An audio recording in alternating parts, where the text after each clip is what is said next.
வெற்றி மாநாடுக்கு கோவை புறநகர் வடக்கு மாவட்ட செயலாளர் வி ராஜ்குமார் அவர்கள் அழைக்கிறார். விக்கிரவாண்டி விசாலையில் நம்மளுடைய ஃபர்ஸ்ட் மாநாடு நடத்தணும், வெற்றி கொள்கை திருவிழா.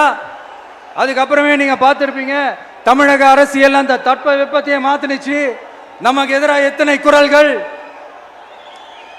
ஆனா உங்களுக்கு தான் நம்மளை பத்தி நல்லா தெரியுமே, எந்த குரலையும் காதலையே போட்டுக்காம மக்களோட குரலை மட்டுமே கேட்டுக்கிட்டு நமக்கு எதிராக வர அத்தனை கூக்குரல்களையும் சின்னதா ஒரு சிரிப்போடவே கடந்து வந்திருக்கிறோம். அது இல்லாம நம்ம மாநாட்டில் ஒலிக்கிற இந்த குரல், இந்த ஒற்றை தமிழ் மகனோட குரல் மட்டுமல்ல, ஒட்டுமொத்த தமிழ்நாட்டு மக்களுடைய குரல்.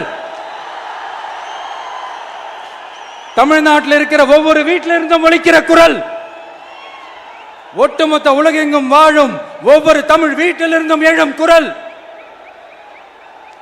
இந்த சினிமா என்கிற மாபெரும் கலை ஆயுதத்தின் வாயிலாக சாதி, மதம், இனம், பாலினம், மொழி கடந்து இந்த நாட்டின் மூளை முடுக்கெங்கும் ரசிகர்களாக இருந்து தோழர்களாக நம்மோடு பயணிக்க துவங்கியுள்ள அனைவரோடும் இணைந்த ஒவ்வொரு மனிதருக்காகவும் ஒலிக்கிற உரிமை குரல். மாநில உரிமைக்காக, பெண் உரிமைக்காக, சமூக நீதிக்காக, சமநீதிக்காக, மதச்சார்பின்மைக்காக உண்மையா ஒலிக்கிற குரல்.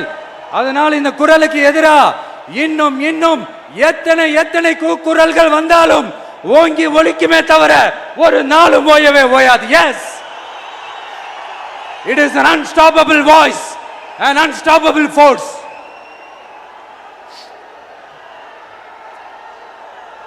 நம்ம அரசியலுக்கு வர்றதுக்கு முன்னாடி, அட இவரெல்லாம் வர மாட்டாரியா, அவரே வரல, இவரே வரல, இவருங்க வர போறாரு அப்படின்ட்டு நிறைய பேர் ஜோசியம் சொன்னாங்க.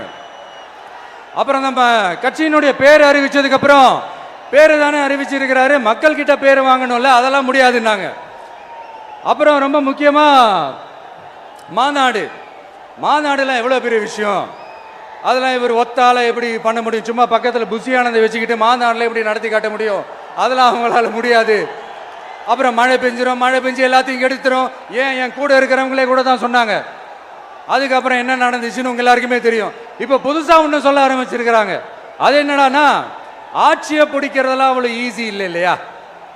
இப்ப அதெல்லாம் விட்டாங்க, இப்ப இங்க வந்துட்டாங்க. இவர் நேரா ஷூட்டிங்ல இருந்து வருவாராம், வந்து ஆட்சியை பிடிப்பாராம். அது எப்படி இவராலே முடியும், அவராலேயே முடியல, அவருக்கு அத்தனை வருஷம் ஆச்சு, இவராலே எப்படி முடியும்ட்டு ஒரு பக்கம்.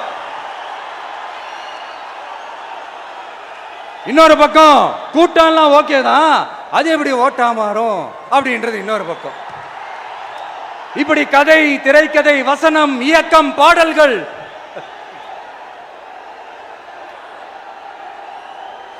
அதனால இந்த அரசியல் ஆய்வாளர்களுக்கு நான் சொல்றதெல்லாம் ஒன்னேதான், நல்லா கேட்டுக்கங்க. இந்த விஜய் ஏதோ இந்த பல லட்சம் பேர் கூடுற கூட்டத்தில் மட்டுமே இருக்கிறாரு அப்படின்னு மட்டும் தப்பு கணக்கு போட்டாதீங்க.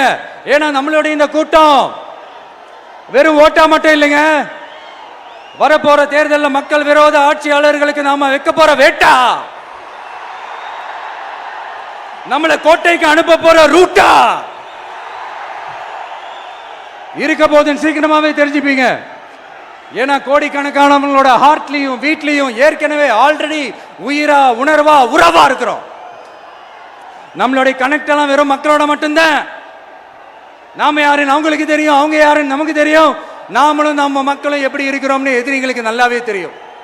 வெற்றி மாநாடுக்கு கோவை புறநகர் வடக்கு மாவட்ட செயலாளர் வி ராஜ்குமார் அவர்கள் அழைக்கிறார்.